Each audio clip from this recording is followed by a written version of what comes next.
DBS community, welcome back to another video. Today's video actually is going to be going over my top 8 Black Vegito SS4 list that I ended up taking to the GenCon online event. We ended up finishing 7th, X1, very fun day. It's probably the best placing I've had in probably a few years, so it's only the second event that I played in this year. Both of them have been playing this deck. It's a very, very good deck. I would say, arguably, you could say best deck in format. That's, here nor there. But this deck was sort of tailor-made to defeat what everyone, for whatever reason, is saying was the best deck, which was Red Kid-Ku, which I definitely don't think is the case. It's very confusing to me that this deck continues to win events, but I think people just don't really play this deck as much. I think there's just other options that people want to play, or people just don't play black a lot. I don't know. I don't really know what does. So the leader itself, burst effect on the front side whenever you combo with a Goku or Vegeta, and once you have a Vegito Z Unison in play, currently that's the only one that we have that fits the criteria. This side you draw whenever that whenever a Z Unison or a card with the Union attacks or blocks, you draw a card. That card gains 5k. Then you can combo with black cards underneath your Z Unison or underneath your black battle cards. So this is a 56 card list. I'm going to spend a little bit of time just going over particular cards and kind of matchup wise. Again, I sort of tech this deck a little bit to deal with red and also to deal with the mirror. That's what I thought I was going to see a lot of, was both Red Kid-Ku and the mirror. Surprisingly, I didn't play against a single other black deck the entire day. I did play against 3 red decks. 2 of them were Red Kid-Ku. The other one was running the Red Kid-Ku engine. So basically the same exact deck. So first we will start with the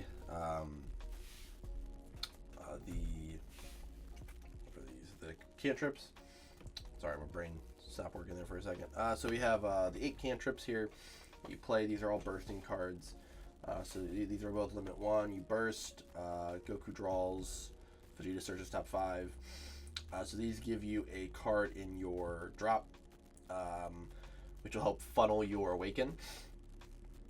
To make your awaken consistent, you'll normally get to 4 to 5 cards in your drop area upon awaken. Considering 2 of them will be in your Z energy.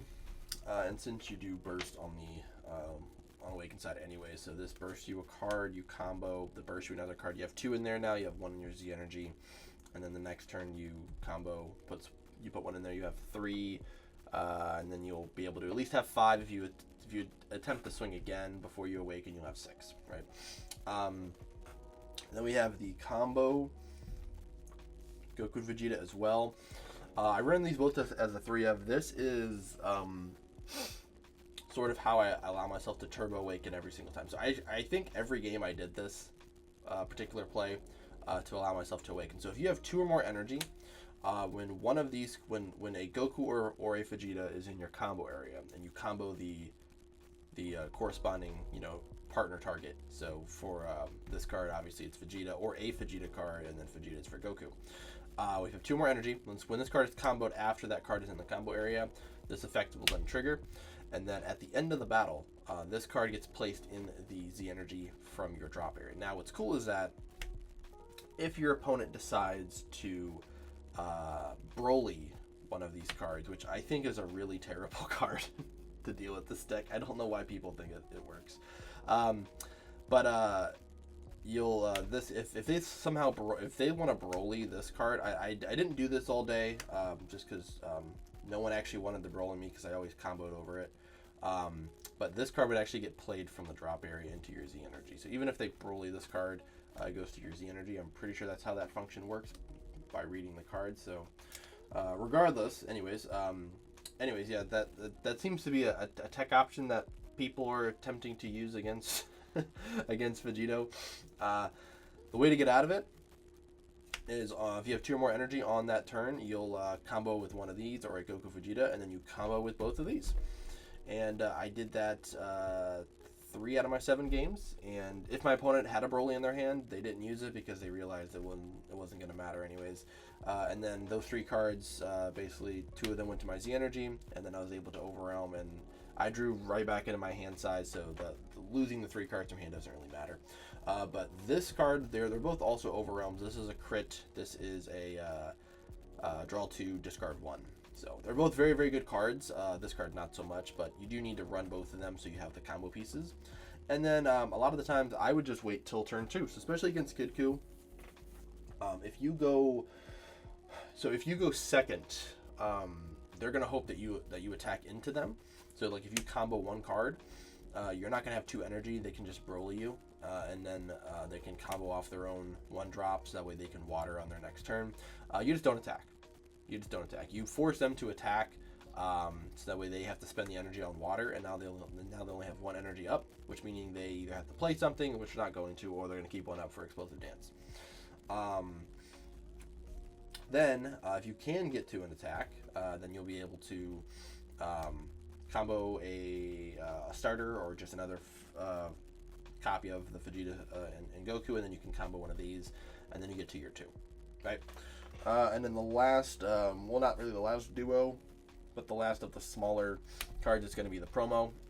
Overwhelm 4, you play it, draw a card, combo. Whenever you use attack, you combo with a 5k black card from the warp. This also allows you to get to your awakened stuff. So what you can do also too is that if you have the marker, and especially if you already have the 4 cards in the drop, which does kind of which can happen if you've played both of these already. You can get 4 in there. You can play this, swing with this guy first. If your opponent explosive dance, you just combo with 1 from the drop area, and then you can swing with your leader, and then you can get the awaken, and then it still kind of does the same thing. Normally I'll blow the marker, especially against Kid Ku. Normally I'll blow it to play the unison. That way I have an extra energy as well, and then I can use it for a Vegito and then other stuff, or just use it for another a cantrip or something. Then we have for Vegito, which is like kind of the linchpin of the deck. I don't play the Fearless Fusion guy. I think it's a bad card right now. It just dies too quickly. But this guy's a barrier blocker, double striker, and then restands at the end of the turn, and you can burst 2. This you can fuse from underneath. If you're on your awakened side, you can fuse with targets either on the board or from underneath your Z unison, which is obviously the best target, because then you're not having to worry about keeping the cards on board. But generally you might have an overwhelm on board, and then you can use the overwhelm plus the card underneath to stack, and now you have a 30k double striker. Boarding one of these is normally going to die. Your opponent's going to focus on trying to remove it. People play Demigra. Red has the new 5-drop Goku, so there's stuff to remove it, and then you just board another one, and then board another one, and then it's probably game by then. Because after a while, you just can't deal with the fact that you have double strikers that can't be removed or interacted with. The defensive combo of the deck is the Gohan Rare and the counterplay. You have to run this as a 3 of. This might even be a 4 of, honestly, and this has to be 4 of. So the unison, you have it in play. You play this, burst 2, draw 1, Z charge a card, and then warp a 5 or less. Then if you play this by the counterplay effect, your leader gets 5k for the turn. This is on either turn. You also can just actually overwhelm 5 this, which I did a few times. So a few different things with this card. So this combination, obviously, this is the only combination that works, because everything else that combos this card, whether it's your leader effect or it's the 4-drop promo, you can't Z charge this and get the effect because the skills are negated. Unless the skills are negated after, unless it gets its skills after it's put into the Z energy, which I don't think that's how that works. But this effect does work. So you can actually Z charge off of this effect. You Z charge this Gohan. You'll tap 1. This will warp a 5 or less. This will warp a 4 or less. Why this is cool is that every deck, all the red decks that are playing the Kid Ku package, they'll play the 5-drop that spams out a 3-cost skillless. So this you can play, and then you can Z-charge this, and then you just remove both of those cards for 1 energy, and get a 5k buff. It's almost impossible for them to actually do anything. I love this combination so much. It won me a few of my games. My last game against Nova, every time he boarded a 4-drop Nova, I just warped it. Every single time. So he could never go into the 8 cost successfully, because I would just remove it every single time. Going forward, I might end up bumping this up to 4. I'm going to test it with 4. But 3 for sure at a minimum. And both of these cards are searchable off the Vegeta as well, just so you are aware. The only card that's not searchable off the Vegeta is this, which there's a case. I know people play SS4 Call. I don't like SS4 Call. The guy who, I think his name's Airy. I apologize if I messed up his name. I think he was the guy who ended up winning the core event. He also said, playing the SS4 Call, you end up bottom decking more valuable stuff than you actually want to draw. And the only thing that shuffles your deck is going to be Vegeta. So you have to pay an energy to do that. I would just prefer just to not play SS4 Call and then just hope I see this card. Which I did every game except for the one game that I lost, which we'll talk about after I get to the matchups. 30Ks. 2 Heating Fighting Spirit, 4 Beyond Unlimits. This card, it's okay. Tapping 1, you'll warp a card if you can play it if you have the Beyond Limits out. Then you get the crit, then it sticks for the turn, which is probably the best part, or you can overwhelm it just to warp something. This is your best 6-cost overwhelm. This will grab any card back under between 3 and 7, so you can just grab back your Vegito, which is the best target. You also can grab back your this guy. So quick thing here, and I'll try to make this pretty quick. So Explosive Dance is incredibly easy to play. I wouldn't say incredibly easy, but it is easy to sequence through.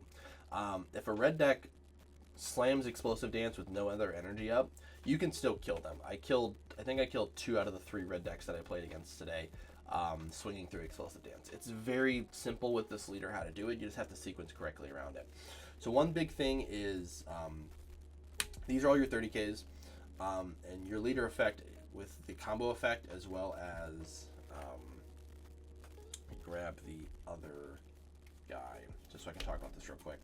So these 2 cards allow you to swing through Explosive Dance even more effectively, including your leader effect, which should be pretty obvious because you can combo cards from underneath your Vegetas or your Vegitos, or you can combo from underneath the Unison, right? So all of these you can combo if you have another one on board, or if you're going to play one. Let's say you have one underneath. This allows you to get a free combo off, and then because you're in a combo 2, so you can just combo 2 different cards, right? And then you also can use like the starter cards here. If you have a Beyond No Limits in your combo area, you can just combo this as well. So now you're guaranteed to get at least a 20k in there. Or if they don't use Broly, now you're getting a 30 and a 20. So you're getting 50 power worth of requirement for Explosive Dance instead of just 30 or 20, right? So then all of these guys being your 30Ks, all of these guys can go into your Z energy. So you can combo with this. When this card swings, if they Explosive Dance on this attack, that's great. You can still put one of these into your Z energy. But the other one is going to be the counterplay. So this just Z charges anything. So obviously I said you have the Gohan rare that you can use. But if you're not clearing something, you're just swinging through Explosive Dance. If you have an extra one of these in hands, just put this in your Z energy. It just gives you a free 30k Z energy, and now you don't have to worry about your leader attack going through, them trying to use the Broly, effectively, quote unquote. So this, using these also as the combo pieces allows you to go through Dance. And you actually can add more 30Ks. I'm going to actually attempt to run. This card's great. I don't know if I would run a third one, but there are some other 30K Goku and Vegetas I'm going to look at that might also be enticing to play. But you should never have a problem going through Explosive Dance. Actually, the second Explosive Dance is probably the one that you end up killing them through, because more likely their hand's going to be really small as it is, because Kid Q doesn't draw nearly as much as you do. So after they've played their 5-drop and you've warped all that stuff, they're going to have no value on board, and then you're just going to start spamming these bigger cards out. They're going to Explosive Dance to think they can hide behind it, and then you're just going to use the stuff to just combo it off. It's a very simple process, honestly. Super combo, I'm probably going to end up changing this. Being a Vegeta is great, but I think I want to probably test out the Goten, I think, because it's a hard 10k, and I think it's a 15k or a 10k power. I have to double check. I don't remember off the top of my head. But the Goten is 5 or more cards in the warp. It's a 10k combo draw 1. I don't know if the Tuck 1 draw 2 is really needed. There's not a ton of dead cards that you have generally, so we'll see. I might not. I mean, this is the deck I'm going to play for the September regional as well, so we'll know more by then. Free Cumber, probably my favorite card in the deck. Just being able to remove anything ignoring barrier with less than or equal to the cards in your Z deck. And then you have to stack a Cumber underneath it. So generally you're gonna keep one of these in your hand, and then you want to make sure you combo one or you burst one. And then if you have 4 more energy when this card attacks, you discard the card underneath it to gain double strike if you so choose. You don't have to. So one also cool thing is because this is a black card and this card goes underneath it, this also works with your leader effect. So there were a few different rounds where I would just use this to remove something, and then swing with the 7 cost, and then just combo this card from underneath it to go to 30. Especially if it wasn't at 4 energy. I got another card in my drop area, and then I could use another one from my hand the next turn to play. I don't play Superfood, but that also is a combination for Superfood as well. If you play this guy, you swing with it, you are not at 4 energy, you can combo this underneath, and then play Superfood, and then play another one out, and then you get its effect again. So it's kind of a cool little cheeky thing you can do. My slight defensive package here, we have 2 Bardocks, and then I play 2 Tag Team Gohan. This card came in very clutch throughout the day, but this card obviously is just your Floodgate, saps your opponent. You're going to play this card, and then the idea is that you play this card to set up for your next turn being your kill turn. This card came in clutch every time I saw it. I might actually run a 3rd one. And then Gohan, this card is played when a black battle card of yours is removed by a skill. Doesn't matter what skill it is. So if it's Overwhelm, that's technically a skill. You can play it off of Overwhelm. If they KO it, if they bottom deck it, whatever. So generally this would set up as my turn 2 defense for keeping my Unison alive. So like with my Vegito, if they find a way to remove it either by Demigra or they play the 5-drop, in Kid Coup or whatever, then I can slam this afterwards, pairing it with my counterplay, and then that player then has to figure out if they want to reduce markers off of my Unison, or if they want to remove the blocker. And for whatever reason, I think they always chose to remove the markers and not this card. And I would just play this. They would swing. I would just block, save it, and now this card also is recurring off of Beyond All Limits and searchable off of Vegito as well, which is pretty good. Extra cards: 3 support. 2 Super Kamehameha, and 2 Petrification. Cards fine at 3, I wouldn't go up anymore. These 2 cards, I actually didn't cast one time, I think, this entire weekend. This I never saw against my yellow matchup, and it didn't matter. This I never actually played for whatever reason. These 2 came out. Actually, both of these cards came out during the Kid Coup matchup. I'll show you in the side deck. But these 4 cards are not needed against Kid Coup. Just take these out because these are dead cards. This doesn't matter if you use this off Chaozu or Bunny Girl, because you're going to side in Koitsukai anyways. So this is actually not as effective. You want them to actually play the cards, so then they lose the cards from hand. And then this card just not useful against that deck. This in Gohan is definitely enough. And like Bardock and stuff, so you actually don't need the 1 card that's not comboable in your hand against an aggro deck. Last 3 cards are the one-ofs, so we have Kraken Space Time, Thwarting, and then Secret Rare being Evil Saiyan. I did test the 7-cost Goku. If you guys didn't know, the 7-cost Goku is a 7, I just said it, but it is a 7-cost. That's the Secret Rare from the last set, meaning you can grab it off Beyond All Limits if you burst it, which is hilarious. It never felt great. Or like better than Evil Saiyan. It just was cool for like the board wiping, and then technically it does give you the ability to hand dump and then draw 7 cards. But because we go through our deck so much, if you get down to 7 cards, I think you have to draw 7 cards. So you can just deck yourself out with that. So maybe not the correct deck for that card, but Evil Saiyan obviously just puts in so much work. A lot of the time, my goal was to try to bait my opponent down to 2 using like a token negate, and then using this to warp the token and then warp a life. So now they don't have any of those sparking negates or the token negates online, and then you just kill them. Crack, I actually never won a game with Crack. If I can remember, I think I won every other game by getting them to 1. Maybe I won 1 game with Crack. I know I think I used it twice, so maybe I did win a game with using it. But the other games I just bursted it. It's like whatever.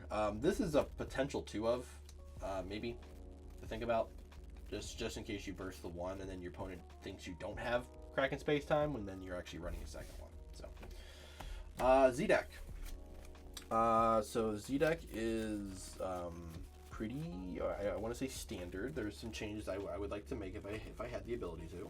So 3 Vegito. 4 is a lot, especially now that we have 2 other Z Unisons. I don't think you run 4. 3 is I think is fine. 1 Vegeta just to help you get to 5, or help you just go through your deck a little bit more and taking a life, so you're seeing another card. 1 Boo. Boo's okay. I think I might just replace it with the 3rd Goku currently. Just the Goku is just so much better, and Goku is also a Patora target as well. So if you actually use the plus activate man on this to gain plus 10, and so get this guy. If you Patora off this guy, your Vegito keeps the 10k, so he goes up to 40. So that's pretty cool. 1 first Kamehameha. Came in clutch a lot. Definitely just to help pump like a card that I'm going for game with, or just keep this guy on board, and it does warp a 5 or less if you remove 3 Z energy, which you can build Z energy pretty quickly. 1 of the 2 cost. This card actually would get cut for Chilai if I had Chilai Unison, but I don't have Chilai, so I played it once. It was okay. But Goku is probably the better target to play. And then I did have 1 Demigra. Again, I only used it once. It was a matchup that I lost just because I was trying to just cycle and just using Overwhelms. But this card actually can be very enticing to use, especially if you've already used all your effects on your Vegito, or if you use the minus effect to play a Union card. Now you have access to this guy, and then you can play out 2 Overwhelms per turn with this guy. So it's good in theory. It just never came up today. I'm sure it will eventually. And then the side. So we have 2 Koitsukai. This is going to go up to 3. I was trying to find a 3rd slot. I wanted to tech in some other stuff and see if it worked. But a lot of other cards didn't actually come up. But Koitsukai came in every single game. So against the Kidku matchup, this essentially just wins you the matchup. Pairing it with another card that I'll show you here. But Koitsukai just allows you to just tax your opponent for playing things, especially in Kidku, because both Chaozu and the Skillless will trigger this, so they'll have to warp 4 cards. Bulma Bunny Girl, same thing, they'll have to warp 4 cards if they want to play something off Bulma. So if they want to tax their hand's already small enough, that's fine. It's not worth using Super Kamehameha against that stuff. Just let them tax their hand. So we have 2 Koitsukai, 2 Kainagates. These 4 cards came in for every Kidku matchup, so I would side out Petrification and Super Kamehameha. These 2 cards basically replace them and do the exact same thing. Like this is a tax for their counterplay. I mean, this is basically like a counterplay almost. This is your counterattack that also has combo power, and you can get back off beyond all limits, so that's why we play this. 2 Deborah for green. The 1 green deck I played against, I never saw it, so it didn't matter. But you have to play Deborah, especially a lot of the green decks will just dormant you or like unseizing, and then you can just keep energy up on your turn and then just use this on your turn. Actually, I did play against 2 green decks. I'm sorry, but I didn't see it in either matchup. 2 Demigra. This is for the mirror. Against Nova, I actually sided this in because I was expecting to see it early because he plays the 9-drop, so you can combo this to kill the 9-drop. But I never saw it. That's one of the problems with like the non-Saiyan cards that are also not 3 cost or more, is that if you mill them, they're just gone. My favorite side deck card of today was Secret ID. This card won me at least 3 matchups. So this card comes in every Kidku matchup. Between this and Koitsukai, you can basically just remove everything that they're going to play, and then tax them for it, and then you're more likely just going to blow them out. So this card, hitting up to a total of 6 energy worth of cards, meaning tokens don't count, so you can warp as many tokens as your opponent plays. But also in the red matchup, all of their cards are either 3 or 2, which add up perfectly for this card. So you're either warping 2 3-drops, 3 2-drops, or a combination of 1 and 2s.